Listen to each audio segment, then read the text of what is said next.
Salaki, I think we back online. Yeah, I think we back online. Let me look at technical difficulties. The topic was getting real hot. We were talking about the Jewish crime families, more specifically from the underworld or from the streets to Hollywood. This is what we was getting at until the Jewish man, he controls the airwaves. So somehow he managed to call his legion of demons to boot me out. But we back up and running. Salaki about that. You know what's coming. The minute you start going at these bastardized people, they find some way to hack into your joint. But we back, we up and running. You know what I mean? UPK can't be stopped. With the spirit of the Lord, and no man gonna be able to stop us from what we was called to do. We was called to wake up our people. The 12 lost tribes of Israel. There is no 13th tribe. It's the 12 lost tribes of Israel. But we back up and running, man. We back up and running. I believe we up. Let me just see what's going on here. The imposter is at it again. Yeah, I think we up and running. All right. I mean, let's get down to the nitty gritty of this whole matter. You know what I mean? We spoke about earlier. We spoke about Hollywood execs. We spoke about Hollywood execs. We spoke about how they've been wolves in the industry, robbing black people. You know what I mean? We spoke about the criminality, the history of criminality with the Jewish man since his migration to the country, to America, and how he has influenced the criminal culture, right? But let's get to some of these key figures real quick while we still have a little bit of time. We are back. Thank the Lord for that. They try to stop this production, but the show must go on. You heard me. All right, so now let's go. You know what? Let's just jump into. Let me just touch up on some key topics real quick. Okay, right? As you know, you ever heard of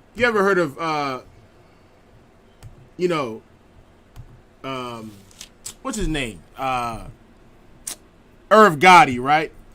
Him and his brother started the Murder Inc. The Murder Inc.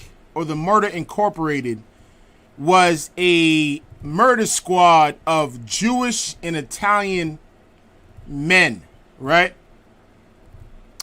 Then you get to people like Meyer Lansky and Mickey Cohen. Meyer Lansky and Mickey Cohen, right? What's his name? Who was the head of FBI at the time? Let me get his name. If y'all know it, I know what it is. It's on the tip of my tongue.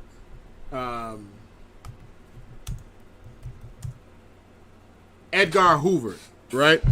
Edgar Hoover called Meyer Lansky one of the biggest criminals in America at that time, right?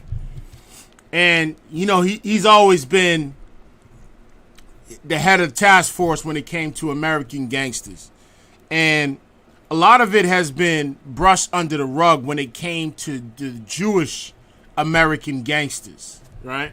A lot of it has been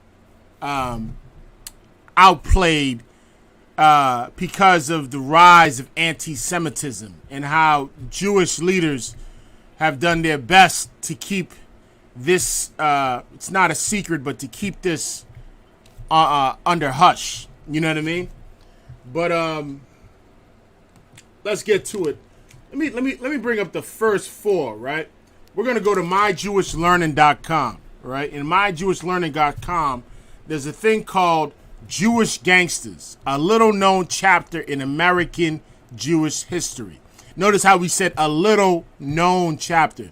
This is something that they don't want to bring out, so they can make it seem like these are a peaceable people, when the Bible explicitly says that they are of the synagogue of Satan. These are the people that have taken our seal, our honor, and have been portraying themselves as bastards, right?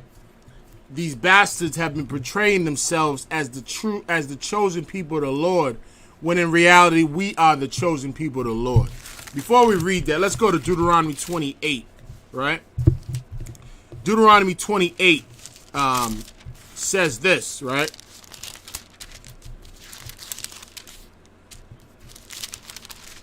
It says this: and it shall come to pass, we're starting at verse 1, if thou shalt hearken diligently unto the voice of the Lord thy power, to observe and to do all his commandments. These Jewish gangsters was not doing any of the Lord's commandments, and they were able to prosper and pass down and were able to have ownership of the media, and were able to have ownership and were able to be moguls in Hollywood, and to run the business industry, and to run financial districts, the financial industry, right?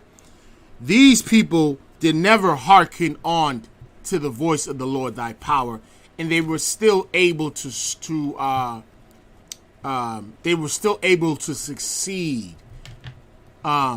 Considering their criminal history, they were still able to flourish in American society. But here's what the Lord said: and it shall come to pass, if thou shalt hearken diligently unto the voice of the Lord thy God, to observe and to do all his commandments, which I command thee this day, that the Lord will set thee on high above all nations of the earth. Here's what you got to understand: black people have not kept the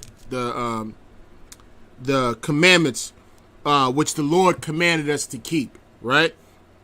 They have not hearkened diligently unto the voice of the Lord thy God. You know, when you're hearing the voice of the Lord thy God is when you hitting them corners in America, and you see the Israelite School of Universal Practical Knowledge blazing the streets of America, blazing the Most High's words. That's you not hearkening diligently unto the voice of the Lord thy God. When we blazing about homosexuality, when we blazing about drug trafficking amongst brethren, amongst black people, when we blazing about drug abuse, when we blazing about abortion, that's you hearing the voice of the Lord thy God and not diligently hearkening onto the voice of the Lord thy God, not keeping his commandments, putting on the culture of these other nations, putting on the culture of these bastards, that so-called Jewish man, right? And here's what it says in verse 2: and all these blessings shall come on thee and overtake thee, if thou shalt hearken unto the voice of the Lord thy God, right? If we listen to the Lord, we would be where the Jewish man is today. The Jewish man is an imposter. He does not listen to the Lord, nor does he keep his commandments. But guess what he's able to do? I'm going to read verse 3. He said, blessed shall thou be in the city. The Jewish man is blessed in the city. He is your landlord. He owns the businesses. He's the one that walks into that bodega. When you thought our Hispanic brothers owned those bodegas, there's a Jewish man that walks in there to collect his share, right? He'll even put the name of the business in Hispanic, but he's the owner, right? Right? He's the one that's controlling the politicians. He's the one that's reverenced in the cities, right? And blessed shall thou be in the field, meaning when it's talking about the field, it's talking about in business. He's the one that's being blessed in business, considering his criminal nature and his criminal history as a Jewish gangster since Prohibition, since the bootlegging era, right? Considering that he was the master of racketeering, and what I brought up earlier with Murder Incorporated, his murderous rampage that he's been on since the 20th century. Well, guess what? He's also blessed in the field, right? Considering he's not hearkening diligently unto the voice of the Lord thy God. I want to bring Deuteronomy 28 to show you that these Jewish gangsters, whether they're in Hollywood or whether they're in the underworld or whether they're in Israeli somewhere, at that time, Israelis were selling a lot of ecstasy. They were known for creating a multi-billion-dollar ecstasy empire, right? And America still throws billions of dollars at the so-called Jewish man in a land that belongs to the Palestinians, right? He's still throwing billions of dollars at him. He's continued to be blessed, and he's never hearkened onto the Lord. Now let's look at into the ghettos of America. Let's look into the barrios of Mexico and into the slums of Haiti and into the reservations where the people that live there have taken on another culture, have not observed the Most High's laws, have not hearkened diligently unto the Most High. They are not being blessed in the fields, right? They are not running the businesses in America. They are not the majority of business owners, right? Right? They are not being blessed in the cities. They're being shot down by police. The reservations are run down, and it's a bunch of drunkard so-called native Indians that are living there, living in hell. Look at the slums of Haiti, right? They are not being blessed in the city, right? Haiti at one point was considered the poorest country in the world. Let that resonate for a while. But let's read this real quick, right? In myjewishlearning.com, we're going to pick the top 4. I'm not going to get too much into it, but let's pick the top 4 Jewish gangsters of all time, right? A little-known chapter of Jewish American history concerns the Jewish gangsters of the 1920s and 1930s. Some of the men involved had brief gangster careers. Notice how it said brief gangster careers, right? Here's the difference between black gangsters and Jewish gangsters. Black gangsters, they have a hard time getting out, right? Jewish gangsters, many of them have done their dirt and were able to get out and start legitimate businesses and be successful and pass it down from generation to generation. Now that same family, that same crime syndicate is now controlling Hollywood. They're now controlling the music industry, right? Let's keep reading. That's why it says brief gangster careers, and some of them did die, right? But their money did not go. Their money passed on to their loved ones, to their families that were able to start legitimate businesses. Understand, a lot of these Irish, Italian, and Jewish gangsters, the reason why, and Chinese gangsters, the reason why they took on that lifestyle is because of poverty, right? That's why they took it on. That's why the riots that were in America and the protests that were in America, people were walking into the stages of poverty by not having any jobs, by not being able to go to work. So what do? They riot, they protest. When you think about the police union, right, a lot of them are filled with Irish and Italian. Those Irish and Italian used to be mobsters and gangsters. That's what they used to be, right? Because there was no jobs. There was no means of making money. And what else can you do but go into a life of crime? And so now you have to look at the black and Hispanic state in America, and you got to understand that we have the least amount of jobs. Last one hired, first one fired. We don't have any businesses. We don't have a sense of community. We have hoods. We don't have neighborhoods. We have hoods, right? We have ghettos, right? And this is what we've succumbed to. And then you blaming the black man for being a criminal. But you're not pointing fingers at these Jewish gangsters or these Italian gangsters. Now, what are they at, right? They're no longer doing that life of crime anymore. What they're doing is they've been able to establish construction companies and businesses and build up the financial industry and build and take over the media. And all these immigrants that were able to come here, whether they were Jewish, Chinese, Italian, or Irish, they're prospering today, right? They are prospering today, right? But let's keep reading. Using organized crime as a way to get ahead financially. Isn't that why everyone's a criminal? It's a way to get ahead financially, right? Our brothers and sisters that are in the streets today, what are they trying to do? They're trying to get ahead financially. But here's the problem. A lot of that is motivated by you being so poor that when you finally come across some money, you act a goddamn fool, right? You spend all your money on clothes, on women, on cars. The Jewish man wasn't doing that. The Jewish man was being a criminal, and he was building industries at the same time. He was using that money that he amassed from criminality, and he was building financial industries. He was building the media industry. He was building Hollywood. He was amassing so much wealth through so many black musicians, by being music execs, by owning labels, right? And now read this, right? Some of the men involved had brief gangster histories, using organized crime as a way to get ahead financially, and then dropping out the game once they amassed a reasonably large sum of money. And here's the problem, black man and Hispanic man. You get in the game, you start selling drugs. They say the only road that leads to is prison or death, right? A lot of times black men will say there's no way to get out the game. Well, guess what? The Jewish man figured out a formula.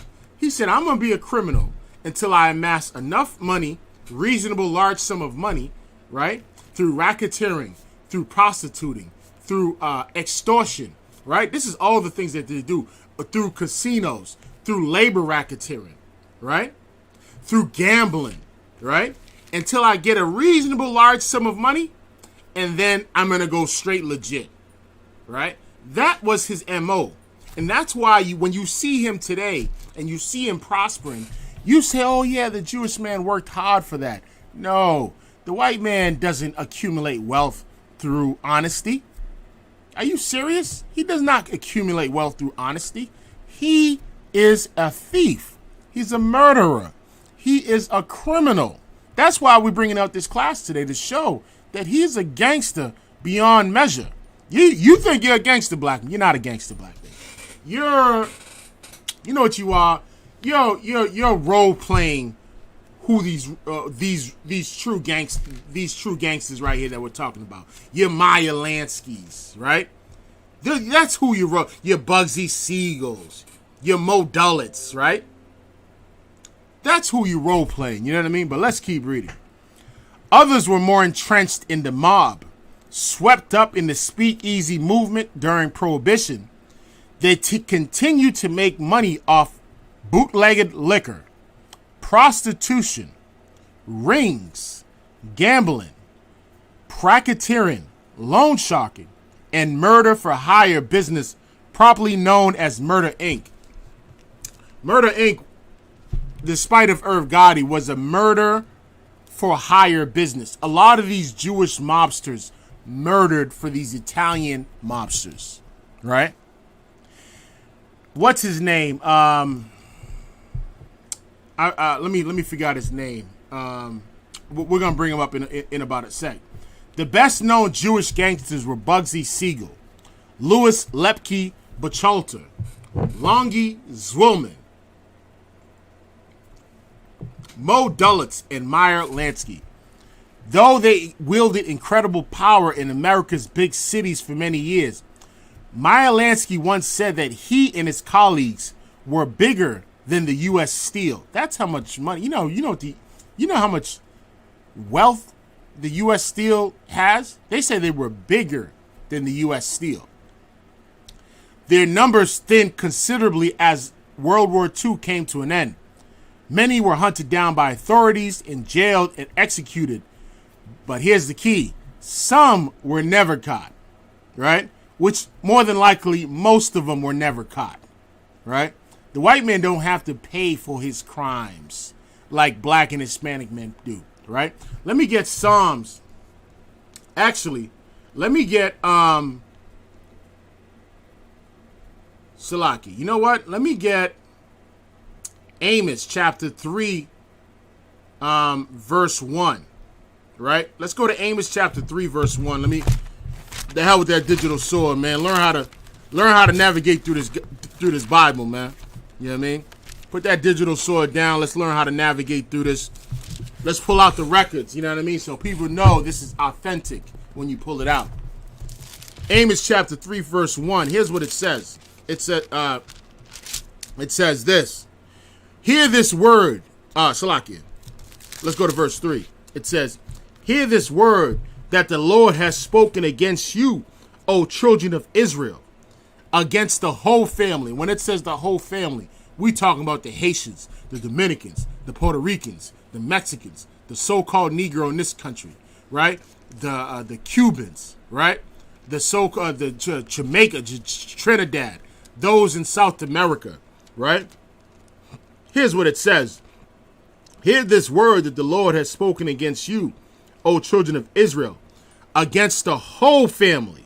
He's talking about all 12 tribes, right? Which I brought up from the land of Egypt, saying, you only have I known of all the families of the earth. Let me tell you something. The Lord only knows the so-called black man, so-called Hispanic man, so-called Native Indian man. That's the only family that he knows. That's his family.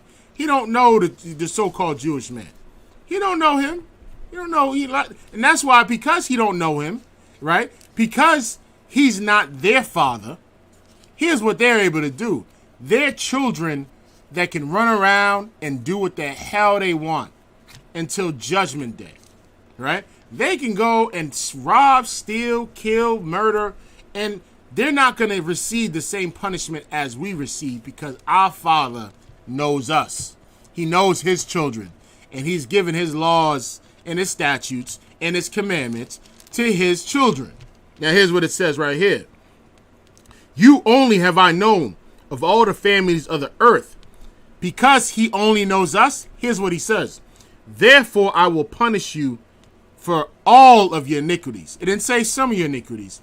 Everything that we do, we will receive judgment for it. Because he doesn't know all the other families of the earth, they're not going to receive the same judgment that we receive. But in the latter, they will receive the judgment for all that they've done towards the children of Israel. Right? More specifically, notice how I said towards the children of Israel. So-called Negroes, so-called Hispanics, and so-called Native Indians. I wanted to read that real quick to show you that these gangsters right here, a lot of them got away with murder. A lot of them got away and amassed so much wealth, and that wealth funneled into so many industries. Just like the Italians, they own all the construction companies. But what were they doing before? They were doing labor racketeering, right? They were signing contracts with to stop labor unions from striking, right? They were the muscle for all these labor companies, right? More specifically, construction companies, so they could stop strikes, so that those owners would not lose money. And at the same sense, what they would do is they would put their guys providing jobs. See, they were doing criminal activities that were taking care of their people. And here's the thing about the Jewish man, right? There was this thing called the Nazi buns, right? The Nazi buns, in a certain period in America, I think in the 30s, what they were doing is they were doing these rallies, right? And the rallies that they were doing, they were wearing swastikas and talking about hating the Jewish man. And these Jewish gangsters felt a certain kind of way about them, how they were treating their people. So the one mayor specifically called Meyer Lansky and said, hey, I need you to go out there. I need you to stop these Nazi rallies, right? But here's the thing. Do not kill anybody, but, break some bones, crack some skulls, so we can stop these rallies. And these Jewish gangsters were successful in stopping these Nazi rallies. And keep in mind, these Nazi buns, they were about 20,000 deep. They were successful in stopping them. But at the same time, they were stigmatized as gangsters because they were doing that, right? But let's keep reading. Meyer Lansky once said that he and his colleagues were bigger than the U.S. Steel. Their numbers thinned considerably as World War II came to an end. Many were hunted down by the authorities, jailed, and executed, but some were never caught. None of these men were religiously observant, which is what we read in Deuteronomy 28. None of them hearkened onto the law, statutes, and commandments of the Most High. They didn't listen to. They didn't observe. They said they weren't religiously observant. They didn't read Deuteronomy 28, where it says that the Lord will set thee on high above all nations of the earth, if we followed and listened to the Lord diligently. Right? Let's keep reading. It says, verse 4, Deuteronomy 28, verse 4, blessed shall be the fruit of the body, and the fruit of the ground, and the fruit of thy cattle, the increase of thy kind, and the flocks of thy sheep. These Jewish men are looking healthy. They got the best doctors in the world. They are, their products are all over the world. They run the financial and the consumer market. They run it, right? But all right, let's keep reading on this one. Let's get back to this. None of these men were religiously observant, and they scorned many of the core values of Judaism. These people, listen, a lot of these Jewish gangsters and a lot of these Jewish execs and these Hollywood execs, they don't keep the laws of the Most High. They don't practice Judaism. They don't even observe it. Their God is mammoth, money, right? But in few critical moments, here's the key. But in few critical moments, they lent their power to Jewish causes in America. Here's the difference, though. The one thing that they did keep that black people need to learn, why they're able to strive and why they're able to run the run fascist America, run all these industries. The one thing that they did observe is brotherhood. They look out for one another. That's one thing they do. And this is one thing that we have to learn, right? We have to look at these bastards and say, what is causing them to excel? The reason why the Jewish man is able to excel is that it's because he understands the law of separation. Just like the Chinese man understands it, just like the Arab man understands it. When we tell you to separate from your oppressor, separate from your enemies, you scorn us for that. And so you die in America because you have taken on the culture of your enemy. Now, let's keep reading. It says, but in a few critical moments, they lent their power to Jewish causes in America, Nazi Europe, and Palestine. Far from heroes, Jewish martyrs have become seen as something of novelty in Jewish history. Through their corrupt legacy continues in Israel, which struggles with Jewish-run organized crime even today, right? Now let's read. Jewish gone bad, right? That's what it is. These are Jews that have gone bad. Now I'm not going to say Jews. Jewish people that have gone bad. Jewish gangsters use organized crime to escape the ghetto. Now what does that sound like? That sounds like what every black man does today. They've used crime to escape the ghetto, right? And move on to lives of violence, politics, and danger, right? Louis Lepke Bachelter, Meyer Lansky, and Benjamin Bugley Siegel are only a few of the Jewish gangsters who exerted significant influence on American life between the wars, right? Now, here's another one, right? But they were good to their people. See, that's the difference. When you're selling drugs in your neighborhood in your own neighborhood, you hate your people. But when you think about the Jewish man, it says, but they were good to their people. They weren't selling drugs in their own neighborhood. They were going into black neighborhoods and selling drugs and dropping off work. That's what they were doing. What idiot is going to sell drugs and destroy their own neighborhood? That's an idiot. And guess what? Black and Hispanic men have become idiots in this society, right? It says the most infamous Jewish gangsters proved staunch defenders of their people, fighting anti-Semitism in America in the 30s and supporting the establishment of the State of Israel. Let me tell you something. They've supported their people that were afar in the State of Israel. Let me tell you another thing, right? A lot of these Jewish gangsters tried to go to Israel for asylum from all the nonsense that they've done. Meyer Lansky, prior to his death, he tried to go to Israel for asylum because there was something that was established in the 50s that would allow you to do that and be recognized as a Jewish citizen, right? He tried, but they rejected him because they said he was going to be a threat in society. He was too famous of a gangster, right? But I want to go more on this for lack of time. I don't have too much time, but I don't know. I might do a part 2 of this because there's so much more to discuss on their criminality and what they've done and how they have amassed so much wealth through gangsterism, right? These are the original American gangsters. The Jewish man that is now his gangsterdom is in Hollywood. It's in the music industry. Lupe Fiasco had issues in the past, right? Nick Cannon has been bashed for anti-Semitism, right? Anytime you're anti-Semitic towards a bastardized people that are claiming another people's identity, you will be scarred. You will be